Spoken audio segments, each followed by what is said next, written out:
இங்கே ஏரியா சார்பாக இருந்தாலும் நான் ஃபஸ்ட்டு நானும் கான்ட்ராக்ட் வேலை செஞ்சுக்கிறேன். அந்த நோவோட உங்ககிட்ட பேச வந்துக்கிறேன். ஆனால் ஃபஸ்ட்டு ஏதோ மனுஷன் வந்து இன்னைக்கு தான் ரோட்டுக்கு வந்துக்கிறீங்க, அது வரைக்கும் சந்தோஷப்படணும். ஏன்னா புத்தடிமை மாதிரி நீங்கள் பெம்மலுங்களோ யாராலையும் இதெல்லாம் மறக்கவே முடியாது.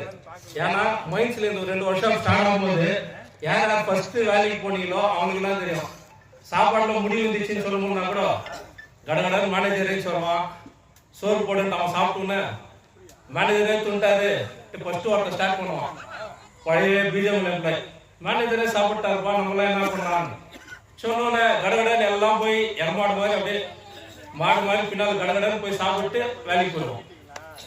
இப்படி இருந்த காலகட்டத்தில் இன்னைக்கு உண்மையை அறிஞ்சு இன்னைக்கு இருக்கிற கண்டிஷனுக்கு நம்மளால சாப்பிட முடியாது, இந்த சம்பளம் பார்த்தாது நம்ம எல்லாம் வெளியே ரோட்டுக்கு வந்துடும். உண்மையிலே சந்தோஷம். ஆனா உங்களுக்கு ஒரே ஒரு உங்களுக்கு நீங்க என்ன நினைச்சீங்களோ, ஆனா என்னன்னா இன்னைக்கு டெய்லி ஒரு லீடர் உங்ககிட்ட வராங்க, எல்லாம் சந்தோஷமா பேசுறீங்க, அவங்க ஒருத்தர் வாழ்த்துறாரு, நீங்க சொல்றீங்க எல்லாம் பண்ணுவோம். அடுத்து இதுக்கு நெக்ஸ்ட் ஒரு எம்எல்ஏ எலெக்ஷன் வரும், எம்பி எலெக்ஷன் வரும். அன்னைக்குனா இந்த எல்லாரும் கேட்க மட்டும் இல்லையோ, உங்களை பெரும்பான்மையா ஒரு லீடர் கலெக்ஷன் இது செலக்ட் பண்ணி வச்சுக்கிறீங்களே, டீச்சர் ஆகட்டும், எக்ஸ் கான்ட்ராக்ட் ஆகட்டும், அவங்கெல்லாம் வர்ற லீடர்கிட்ட எங்களுக்கு இதெல்லாம் கோரிக்கை, நாளைக்கு இதெல்லாம் செஞ்சு கொடுத்தா நான் ஓட் போடணும்னு கேட்கணும். ஏன்னா வர்ற லீடர்கிட்ட நீங்க தான் பேசுறீங்கன்னா அவர் 500 ரூபாய், நீங்க 1000 1000 ஒரு 2000 அதுக்கு நீ ஓட்டு வித்துருவ. ஆனா நீங்க வந்து உட்காந்து ரோட்ல எவனும் தெரியல லீடர்னா அவன் இன்வெஸ்ட்மெண்ட் பண்றான் காசை இன்வெஸ்ட்மெண்ட் பண்ணுறது எம்எல்ஏ ஆகட்டும், எக்ஸ்எம்எல்ஏ ஆகட்டும், நான் கூட சார்பாக ஓட்டு கேட்டுக்கிறோம். காசு செலவு பண்றாங்க, அது எதுக்கு தான் ட்ரை பண்ணுவான் லீடர், வெளியே சொல்லலாம் கூட. இன்னைக்கு 10 லட்சம் செலவு பண்ணா அது 15 எப்படி வீட்டுக்கு எடுத்துட்டு போறது தான் யோசிக்குவாங்க. ரெடி உனக்கு 10 லட்சம் செலவு பண்ணிட்டு உனக்கு வேலை செய்வாங்களா? நீ ஓட்டுக்கு காசு வாங்கிடுவ, எல்லாத்துக்கும் காசு வாங்கிட்டு ஊர்ல லீடர் சரியில்லை, எவனும் தெரியல, இந்த ஊர்ல எங்களை யாரும் வந்து பார்க்கல. ஃபர்ஸ்ட் நாள் 3 நாள் 2 நாள் 3 நாள் நீங்க எல்லாரும் திட்டீங்க, யாரும் வரல. நீங்க இன்னைக்கு எல்லாரும் தேடி வந்துட்டோம், ஏரியா சார்பா நாங்க வந்துட்டோம். இன்னைக்கு நீ முடிவு பண்ணணும் நாங்க என்ன அடுத்த கட்டு போராட்டம் நாங்க எப்படி எடுத்துட்டு போறோம்ட்டு. இன்னைக்கு ஏன்னா லீடர் யாரும் வந்து உங்களுக்கு குறைய கேட்கல, யாரும் உங்க வீட்டுக்கிட்ட வரல, ஐயோ யாரும் வரலையா பிடிச்சிங்க. உங்களுடைய பவர் உங்களுக்கு என்னான்றதை நீங்க உணர்ந்துக்கணும்.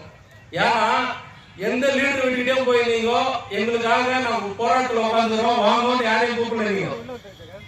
நீங்க உட்காந்து ஒரே பயத்துல ஒரு சின்ன கேல்குலேஷன் சொல்றேன், நீ நினைச்சுன்னு இருக்க நான் வண்டிதான் ஒரு ரோட்டு நான் இங்க உட்காந்துக்கிறேன் எல்லாம் இது அப்படி இல்லை, அது இல்லை கேல்குலேஷன். உன்னை சார்ந்து உன்னுடைய மனைவி, உன் மனைவி வீட்டுல அவங்க அப்பா அம்மா, உன் வீட்டுல உங்க அப்பா அம்மா, இல்ல அண்ணன் தம்பி, எப்படி கணக்கு போட்டாலும் 10 ஓட்டு. இங்க வர்ற லீடருடைய கண்ணுக்கு அந்த 10 ஓட்டு தான். அந்த 10 ஓட்டை யாரு வாங்குறது? நானே வந்து பந்தல்ல உட்காந்துக்கிறேன், நான் அங்க வந்துடுறேன் இங்க வந்துடுறேன். அதுல உன்னுடைய கஷ்டத்தை நீ என்ன நெக்ஸ்ட் என்ன பண்ணணும்? ஒரு அதிகப்படியா வயசுக்கிறீங்க, உங்களுக்கு நல்ல சேலரி மட்டும் தான் எதிர்பார்க்கணும். அப்பாயின்மெண்ட் சின்ன வயசுக்காரருக்கு கேட்டிட்டோம். அப்படி யோசிச்சு மேனேஜ்மெண்ட் பேசி தீர்வு காரணம் நல்லா இருக்கும். ஆனா ஒண்ணு இல்லை, இந்த இது லீடருக்கு ஒன்று பேசுறாங்க, கான்ட்ராக்ட் இங்க எம்பி வந்து பேசுறாரு, அவர் விஷயம் தெரிஞ்சுதான் பேசுறாரா தெரியாத பேசுறாருன்னு தெரியல. ஏன்னா இங்க இருக்கிற டீச்சர்ல எக்ஸ்ட்ரெயினி எல்லாரும் எடுத்து பர்சனல் டிபார்ட்மெண்ட்ல இன்டர்வியூ எடுத்து மெடிக்கல் சர்டிபிகேட் மெடிக்கல் செக்அப் கூட மெடிக்கல் சென்டர்ல குறைஞ்சது 10 பேருக்கு மேல ஆயிருக்கும்னு நினைக்கிறேன். லாஸ்டா தான் கொஞ்சம் சிவில் ஹாஸ்பிட்டல் வேலை சொன்னாங்கன்னு நினைக்கிறேன். அப்படி இருக்கும்போது எங்கெங்கயோ வேலை செஞ்ச இந்த தொழிலாளி நீங்க வந்து உட்காந்துக்கிற ஒவ்வொருத்தரும் வந்து பெம்மல்ல வேலை செய்த ஒரே காரணம் என்னன்னா பர்சனல் டிபார்ட்மெண்ட்ல இருந்து கூப்பிட்டுக்கிறாங்க. இன்னைக்கு நாளைக்கு நீங்க வேலை கிடைச்சிடும். வால்வோல செஞ்சிருந்தோங்களோ இல்ல பெங்களூர்ல பிரைவேட்ல செஞ்சிருந்தோங்களோ இல்ல சென்னையிலயோ ஏதோ ஒரு நல்ல இடத்துல வேலை செஞ்சது கூட வேலை விட்டு வந்த ஒரே காரணம் என்னன்னா பர்சனல் டிபார்ட்மெண்ட் பெம்மல்ல இருந்து கூப்பிட்டுக்கிறாங்க வேலைக்கு. நான் ஒரு ட்ரெயினி, நான் ஐடியா பிடிச்சிக்கிறேன், அப்ரண்டிஸ் பண்ணிக்கிறேன், நாளைக்கு எனக்கு ஒரு வேலை கிடைச்சிடும், பர்மனன்ட் ஆகும், லைஃப் ஸ்டைல் சேஞ்ச் ஆகும் தான் எல்லா வேலையும் விட்டு வந்துருக்குது. ஆனா எம்பி என்ன கான்ட்ராக்ட் இங்க சம்பந்தமே இல்லையா? கான்ட்ராக்ட் வருஷம் ஒரு கான்ட்ராக்ட் மாறுவான், ஒரு வருஷம் கான்ட்ராக்ட் போய் இங்க ட்ரைனிங் போய் பேசிட்டு இருக்குமா எங்களுக்கு பேமெண்ட் ஜாஸ்தி பண்ணிட்டு. பர்சனல் டிபார்ட்மெண்ட்ல எந்த கான்ட்ராக்ட் ஜாஸ்தி காசு செலவு பண்றானோ அவனுக்கு கான்ட்ராக்ட். இன்னும் ஓபன் கான்ட்ராக்ட் வச்சு இவ்வளோ உங்களுக்கு இது நான் இதெல்லாம் பண்றாங்களா? ஒன்றும் கிடையாது. அங்க பர்சனல் டிபார்ட்மெண்ட்ல அவங்களுக்கு யாரெல்லாம் கரெக்டான மாசம் காசு கொடுத்துருக்காங்களோ அவங்களுக்கு கான்ட்ராக்ட். அந்த கான்ட்ராக்ட் மூலியமா அவர் வருஷத்துக்கு ஒரு வாட்டி யூனிஃபார்ம் செஞ்சா தான் எம்ப்ளாய்க்கு தெரியும். ஒரு லட்சம் வாடகை வச்சு காசு போயிட்டாரு. இப்போ லேட்டஸ்ட் ஏஎஸ்ஆர் என்ன ஏவிஆர் ஜெமினி அது மாதிரி யூனிஃபார்ம்ல அந்த லேபிள் செஞ்சா தான் எம்ப்ளாய்க்கு தெரியும். ஓ கான்ட்ராக்ட் சேஞ்ச் ஆகிடுது, நம்ம நெக்ஸ்ட் இப்படி. அதனால ஊரு ஒன்னாகுது. உங்களுக்காக நீங்க ஏரியான்னு சொல்ல எல்லா ஏரியால இருந்தும் உங்ககிட்ட தேடி வந்துக்கிறோம். நீங்க ஒரே ஒற்றுமையா இப்ப கூட காத்தால பாக்குறேன். உன்னுடைய கோவத்தை சின்ன கோவத்தை காட்டணும்னா கூட அவங்க 2 பேர் இவனுக்கு இருந்தாங்க. வெஜிலன்ஸ்க்கு உனக்கு என்ன சம்பந்தம்? உன்னை நீங்க உடம்பு சரியில்லை எப்படி பாக்குறேன்னு கேட்டுருவானா? ஏரியால ஒரு பெரியவனுக்கு வணக்கம் பண்ண மாட்டேன். அவன் வெஜிலன்ஸை பார்த்தா வணக்கம் பண்றிய வணக்கம் பண்றிய உனக்கு வெக்கங்குதா மானங்குதா சூடுக்குதா சொன்னதுதா? டேய் அவன் நீ என்ன பண்ணுகிறேன்னு உனக்கு உணவு சொன்னதுறான். அவன் போய் அவனை பார்த்து கை கட்டி நின்றுக்கிறான். சாருன்றான். உங்க அப்பா அம்மா மரியாதை கொடுத்துருவியா? இல்ல வீட்டுல யாரும் பெரியவங்க ஏரியால ஒரு பெரியவங்க நின்று பீடி பறிச்சுட்டு திருப்பாங்க அவன் திரும்பி போயிடுவான்ட்டு. இங்க போராட்டம் நீ வந்துட்டீங்கன்னா போராட்டம் பண்ணணும். இங்க வந்து நல்ல பேர்லாம் சமாளிக்க முடியாது. போராட்டம் வந்துட்ட பிறகு நீ நல்ல பேர் சமாளிக்க முடியாது. நீ நெக்ஸ்ட் எம்எல்ஏ வந்தாலும் சொல்லு, எம்பி வந்தாலும் சொல்லு, நான் கான்ட்ராக்ட் தரேன் தானே. நாளைல இருந்து மிஷின்ல நான் பிரேக் டவுன் பண்ணிட்டாலோ இல்ல நான் வேலை கரெக்டா செய்யலாலோ கான்ட்ராக்ட் தரமே நான் வந்து கேட்கணும். மேனேஜர் வந்து பின்னாடி நிற்க கூடாது. நான் தூங்கினா மேனேஜர் கேட்க கூடாது. எந்த ரெசிடென்ஸே என்கிட்ட வரக்கூடாது. கான்ட்ராக்ட் தொழிலாளியோ ரெசிடென்ஸுக்கு என்ன வித்தியாச சம்பந்தம்? அவன் வெறும் பெம்மல் பர்மனன்ட் எம்ப்ளாயி தான் போய் கேட்கணும். எங்க பாஸ் தின்னுகிற, என்ன வேலை செய்யல, ஏன் வந்து நின்றுகிறேன்ட்டு.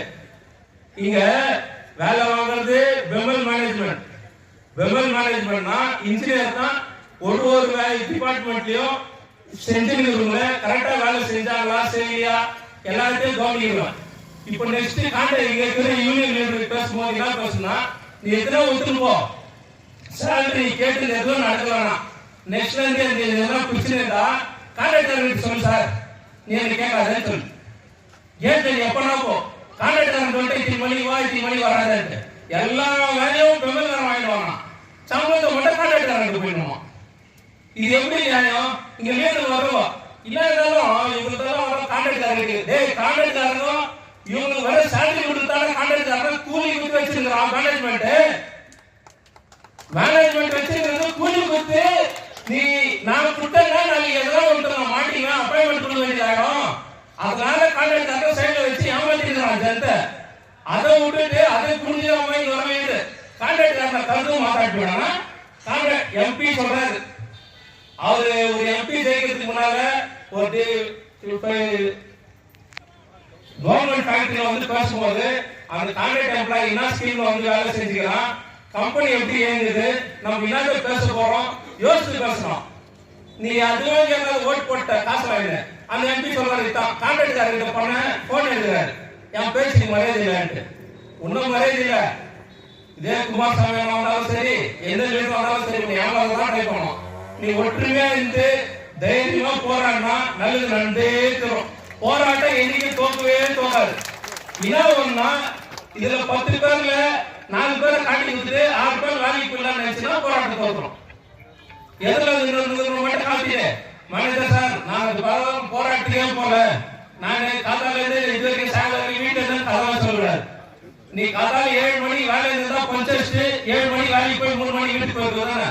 அது மாதிரி போராட்டம் டைம் காத்தால 11 மணிக்கு புக் பண்ணினா 11 மணிக்கு வரணும், 5 மணிக்கு எழுச்சி போகணும். உன்னுடைய ஒற்றுமை தான் ஜெயிக்கும். நீ அதை விட்டுட்டு இங்க உட்காந்து கால சவால் சொல்ற மாதிரி ஒரு 4 பேர் ஒண்ணு வரும் கதைகள் சொல்லு, அவங்க டைம் பாஸ் லீடர் மாதிரி பேசிக்கல. அந்த கதையெல்லாம் நீ கேட்டுல உட்காந்து தான் நீ இன்னும் 1 மாசம் 1.5 மாசம் 2 மாசம் 3 மாசம் ஆனாலும் போராட்டம் அடுத்து நவந்து போனோம். நீங்க ஒரே ஒற்றுமையா காத்தா வந்து சாயங்காலம் வரைக்கும் ஒருத்தர் நவர்ல. நெக்ஸ்ட் நான் என்னன்றேன்னா, நான் கூட பெங்களூர்ல வந்தேன், எங்க அம்மா கூட எவ்வளவு வச்சுட்டு அவங்களும் வந்துடுறாங்க. எங்க இருந்துட்டு ஸ்டோக் ஆயிட்டு நடந்து அவங்களும் வந்துடுறாங்க, நானும் வரட்டுலாம். நான் என்ன எல்லாம் ஒற்றுமையா எந்த போராட்டாலும் பண்ணலாம். போராட்டம் பண்ண கேஸ் விழும், எல்லாம் விழும், எல்லாத்தையும் பார்க்கணும். நான் என்னன்றேன், நீ யாரை கேட்கறோம்னா ஒரு நாளைக்கு கேஜிஎஃப் எஸ்பி டிஎஸ்பி இவங்களுக்கு வேணா லெட்டர் விடு, நீயே வந்து ஒரு நாள் போராட்டத்தில் உட்காரு. ஏன்னா ஊரில் தான் அவங்க இல்லை, பீடமல்லினா போராட்டம் நடந்துச்சோ நடக்கலையோ, இன்னைக்கு இந்த ஃபேக்டரியை காப்பாற்றணும்னா இந்த ஃபேக்டரியில குறைஞ்சபட்சம் external training, TCL, sub contract இவங்களால தான் ஃபேக்டரி நடக்குது. அதனால இந்த போராட்டத்தை நல்லா ஸ்ட்ராங்கா நல்லபடி எப்படி நீங்க நடத்துறீங்களோ, இன்னைக்கு வெளியே வந்தது பிரச்சனை இல்லை, போராட்டம் முடியும் போது ஜெயிச்சிட்டீங்கன்ற இது வெறிட்டா இருக்கணும். அதை விட்டு இது டெய்லி ஃபேக்டரி எதிர்பார்த்துருக்குன்னா எவ்வளவு நாள் சாப்பிட்டு போறாங்க, எவ்வளவு நாள் செஞ்சு சாப்பிட்டு போறாங்க, எவ்வளவு நாள் ஒற்றுமையா இருக்குவாங்க, என்னைக்கு ஒழியும் காத்துக்கிறான். ஆனா அந்த அவனுக்கு ஃபேக்டரியில் இருக்கிற ஒருத்தருக்கும் அது என்னைக்கு அவனுக்கு ஜெயிச்சிருக்கூடாது. இப்போ ஒரு ஐடிஐ ட்ரெயினி இங்க தெருவுக்கு இங்க உட்காந்துக்கிற ஐடிஐ ட்ரெயினி யாரா இருக்கட்டும், என்னுடைய சகோதரனுக்கு நாலேஜ் நாட்டுல இருந்து வந்துக்கிற இன்ஜினியருக்கு இல்ல, S1 கிரேட் இருக்கிற இன்ஜினியருக்கு அந்த நாலேஜே கிடையாது, காசு வாங்கிட்டு அப்பாயின்மெண்ட் ஆகிக்கிறான். அதை பத்தி எம்பியோ எம்எல்ஏவோ வாயே தர மாட்டேன்றாங்க. ஃபேக்டரி பத்தி மாத்தாடுறதுக்கோ ஓபன் கால் வைக்கிறான், எவனோ ஒருத்தர் காசு சுத்திட்டு வேலைக்கு வச்சுக்கிறான். அவன் ஐடியா ட்ரைனிங் வந்து மேப் எப்படி இது எப்படி வேலை பண்றது அதை கேட்டு நீங்க வேலை செஞ்சிருக்கிறான். அதனால எவ்வளவு கஷ்டம் பெங்களூருக்கு இருக்குன்றது எல்லாருக்கும் புரியும். அதுல வேற எம்ப்ளாயி இருக்குது, நம்ம கூடவே வேலை செஞ்சிருக்குவான், வேலை செஞ்சு நம்ம கிரேட்ல இருந்து என்ன விஷயம்னா ரொம்ப பேர் மைனிங் இல்ல வெளியே எங்க நடந்துச்சு இல்லையோ, இந்த எஸ்என்பி ஒர்க் ஷாப்லயும் ரயில் கோச்ல என்னன்னா யாரெல்லாம் மேனேஜர் டீ வாங்கி போய் கொடுத்தான், யாரெல்லாம் மேனேஜர் வீட்டு வேலை செஞ்சா அவங்க எல்லாம் அப்பாயின்மெண்ட் ஆயிடுச்சு. அவன் நடிக்கிற நடிப்பையே பார்க்க முடியல. அவன் அப்படியே நம்ம போனோம்னா நம்ம எங்க மாட்டு உலகத்துல இருந்து கேண்டீன் வந்துட்ட மாதிரியும் அவன் வேற இதுல வந்தது மாதிரியும் அப்படியே எம்ப்ளாய்க்கு தனியா பார்க்கணும். அதனால இந்த போராட்டம் முடியும் போது எல்லாத்துக்கும் ஒரு தீர்வு இருக்கணும்.